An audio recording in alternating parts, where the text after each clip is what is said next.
예수님께서 여러분과 함께 루카가 전한 거룩한 복음입니다.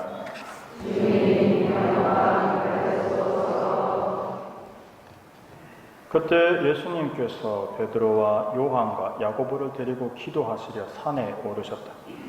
예수님께서 기도하시는데 그 얼굴 모습이 달라지고 의복은 하얗게 번쩍였다. 그리고 두 사람이 예수님과 이야기를 나누고 있었다. 그들은 모세와 엘리야였다. 영광에 쌓여 나타난 그들은 예수님께서 예루살렘에서 이루실 일, 곧 세상을 떠나실 일을 말하고 있었다. 베드로와 그 동료들은 잠에 빠졌다가 깨어나 예수님의 영광을 보고 그분과 함께 서 있는 두 사람도 보았다. 그 두 사람이 예수님에게서 떠나려고 할 때에 베드로가 예수님께 말하였다. 스승님, 저희가 여기에서 지내면 좋겠습니다. 저희가 초막셋을 지어 하나는 스승님께, 하나는 모세께, 또 하나는 엘리야께 드리겠습니다. 베드로는 자기가 무슨 말을 하는지도 몰랐다. 베드로가 이렇게 말하는데 구름이 일더니 그들을 덮었다. 그들이 구름 속으로 들어가자 제자들은 그만 겁이 났다. 이어 구름 속에서 이는 내가 선택한 아들이니 너희는 그의 말을 들어라 하는 소리가 났다. 이러한 소리가 울린 뒤에는 예수님만 보였다. 제자들은 침묵을 지켜 자기들이 본 것을 그때에는 아무에게도 알리지 않았다. 주님의 말씀입니다. 그리스도님 찬양합니다.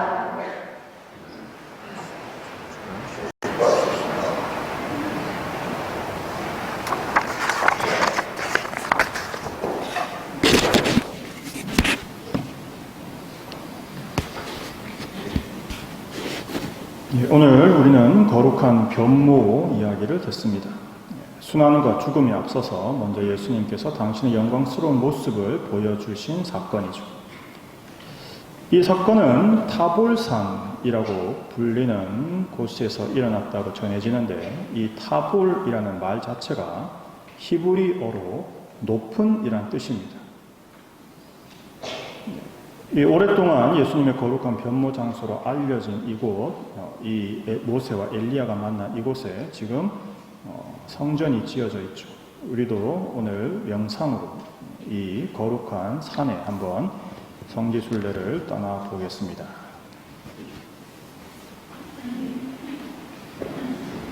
바로 이곳이 빛의 신비 4단의 장소입니다. 예수님께서 거룩하게 변모하심을 묵상합시다.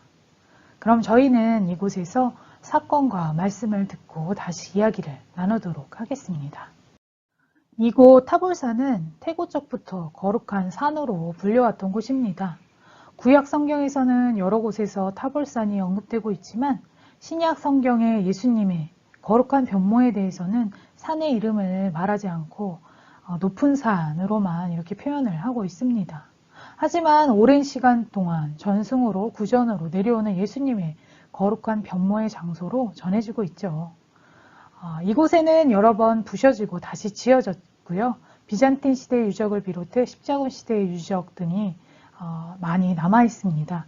현재 성전은 1919년부터 짓기 시작하여 5년 후에 축성이 됩니다. 예전부터 지금까지 프란시스코 수도회에서 목숨을 걸고 또한 지켜오는 성지이기도 합니다. 성당 정면을 보시게 되면 양 종탑 사이 아래쪽 아치형 문으로 이렇게 들어갈 수 있는데요. 양쪽 옆에 작은 경당 2개와 가운데 중앙 제대로 가는 문 이렇게 3개가 나 있는 것을 보실 수가 있으십니다. 이곳 중앙제대는 예수님께 이 비잔틴 시대의 모세와 엘리야에게 봉헌한 경당이 있던 그 자리에 이렇게 지어져 봉헌이 되었다고 합니다. 중앙제대의 아래쪽으로 12계단을 내려가게 되면 동굴 모양이 굉장히 아름답고 신비한 벽화로 모자이크가 되어 있는데요. 이곳은 예수님의 생애 주요 신비의 모습을 4가지로 요약해서 표현한 그런 곳이기도 합니다. 첫 번째 그림은 하느님께서 사람이 되어 오시는 아기 예수의 성탄의 신비를 표현을 하고 있죠. 구유에 누워있는 아기 예수님으로 표현을 하고 있는 성탄의 신비입니다. 두 번째는 하느님께서 우리 인간을 위해서 당신의 몸을 내어주시는 성체 성사의 신비를 표현을 하고 있죠. 세 번째 그림은 하나님께서 우리들의 죄를 사하시기 위해 희생양이 되신 순환과 죽음의 신비를 새 천사들 앞에 피를 흘리고 죽어있는 어린 양으로 이렇게 표현을 하면서 구원의 신비를 나타내고 있습니다. 또 마지막으로 예수님께서 죽은 지 사흘 만에 부활하심으로써 하나님께서 죽음을 이기시고 승리하심을 이 관을 딛고 선 예수님을 통해서 표현을 하고 있는 부활의 신비를 프레스코화로 만나보실 수가 있으십니다. 또한 제대 뒤편 창은 공작새 2마리를 넣어 이 해가 떠오르는 동쪽을 향해 설계를 함으로써 햇살이 떠오르면 불멸을 상징하는 이 공작새를 표현함으로써 구원의 신비를 표현하여 거룩한 변모를 상징으로 하고 있는 걸 저희가 또한 보실 수가 있으십니다. 저희는 작은 2개의 경당 중에 모세의 경당 먼저 이렇게 보시게 되는데요. 이 프레스코화를 보게 되면 모세께서 십계명을 받은 시나이 산이 뒤에 있고요. 또한 하느님께서 모세에게 보여주신 불타는 떨기나무와 함께 이스라엘 백성들이 광야에서 마실 물이 없다고 불평불만을 했을 때 모세가 지팡이로 바위를 쳐서 물이 나오게 한 마사와 무리바의 물이 그려져 있습니다. 이곳은 엘리야의 경당인데요. 이곳의 프레스코화 내용은 까르멜 산에서 바알 예언자들과의 대결을 하는 모습을 나타내고 있습니다. 엘리야 예언자께서는 황소를 제물로 두고 불로 응답해 주시는 분이 진정한 신, 즉 주님임을 증명하는 대결을 벌이시죠. 바알 예언자들은 아무 응답도 받지 못했지만 물을 4항아리에 가득 채워 번제물과 장자기에 쏟아 부은 이 엘리야 예언자께서는 주님께 기도를 하자마자 주님의 불길이 내려와 번제물과 장작과 돌과 먼지를 전부 삼켜버리고 이 도랑에 가득가득 부었던 그 물마저 다 핥아버린 사건이 일어난 장면입니다. 오늘은 예수님께서 거룩하게 변모하신 그곳 타볼산의 주님의 거룩한 변모 성당을 순례하셨습니다.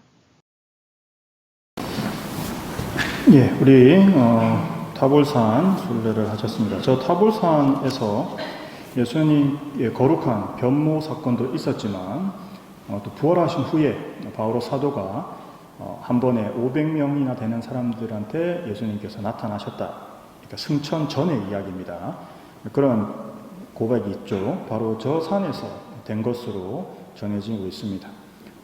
예수님께서 500명을 그러니까 사람들한테 이제 부활하신 후에 모이라라고 했고 제자들이 사람들을 모았더니 500명 정도가 모였고 저 타볼산에서 부활하신 예수님을 만나고 그때 이제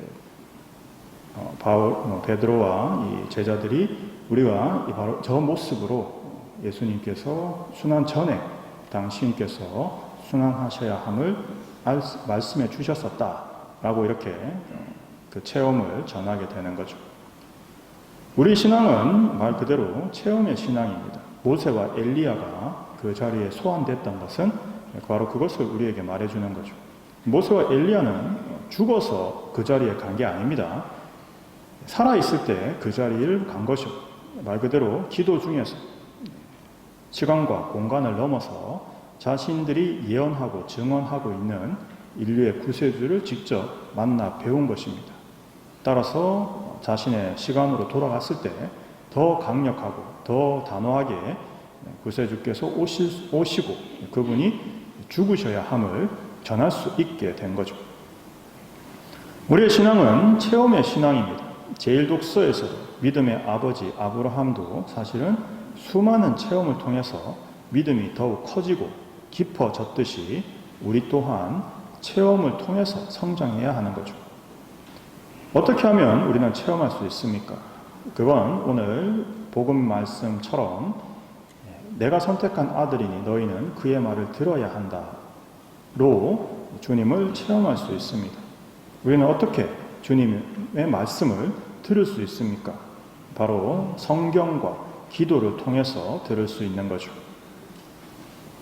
지금 우리가 함께 며칠 후에 있을 성 요셉 대축일을 준비하면서 구일기도를 바치고 있습니다. 그 구일기도를 보면 이렇게 말하고 계시죠. 성 요셉, 당신의 삶을 통해서 저희 삶을 비추어 주시고 그리스도인다운 사랑과 나눔의 정신으로 참된 평화와 기쁨에 이를 수 있도록 성령의 풍부한 은혜를 얻어 주십사고 성요셉께 청합니다. 즉 우리는 선배들의 체험과 삶을 통해서 간접적이든 직접적이든 그것을 체험하고 내 삶도 주님의 보호와 인도 안에 이루어짐을 깨닫고 더욱 주님께 도움을 청하고 따라서 그 도움을 받고 따라서 더욱더 주님께 의탁할 수 있게 되는 거죠. 이게 신앙의 성장입니다. 요셉 성인께서 그렇게 하셨듯이 말이죠. 따라서 제2독서에서 바오로 사도는 이렇게 말씀하십니다. 다 함께 나를 본받는 사람이 되십시오. 그 시스템은 그렇게 우리가 체험하고 선배들을 따라서 선배를 닮고 따라서 주님과 더 일치를 이루고 하는 그 과정을 바오로 사도도 잘 깨달았던 것이죠. 그러면서 이렇게 말씀하십니다. 우리는 하늘의 시민입니다. 그리스도께서 우리의 비천한 몸을 오늘 우리가 사도들이 봤던 또 부활 후에 사도들이 경험했던 바로 그 영광스러운 몸과 같은 모습으로 우리를 변화시켜 주실 것이다 라고 말씀하시죠. 즉 우리는 십자가를 통해서 순환과 죽음, 회개와 정화를 통해서 주님의 영광스러운 몸, 주님의 영광에 참여하고 그렇게 변화될 것입니다. 이 변화를 주님께서는 오늘 우리가 함께 순례했던 그 산에서 보여주셨죠. 따라서 주님의 영광을 체험하고 그 영광을 함께 찾는 사람들은 이것 또한 이웃에게 그 영광을 전해야 하겠습니다. 우리 성당 입구에 하나님 자비상이 서 있습니다. 들어오실 때 그 자비상을 보면서 정말 주님의 자비가 가슴에서 품어져 나왔던 그 피와 물처럼 우리에게 내리고 있다라는 걸 경험하는 거죠. 그리고 그걸 우리는 또 우리 이웃에게 보여줘야 되는 것입니다. 이런 기도가 있습니다. 주님, 당신의 빛나는 모습을 저희에게 보여주시어 저희를 구원하소서. 주님께서는 보이지 않으시는 하느님의 보이는 얼굴이시니 용서와 자비로 모든 일을 다스리시는 하느님의 얼굴이시니 이 세상에서 교회가 부활하시고 영광을 받으신 주님의 보이는 얼굴이 되게 하소서. 자비의 희년에 바쳐졌던 기도문의 일부입니다.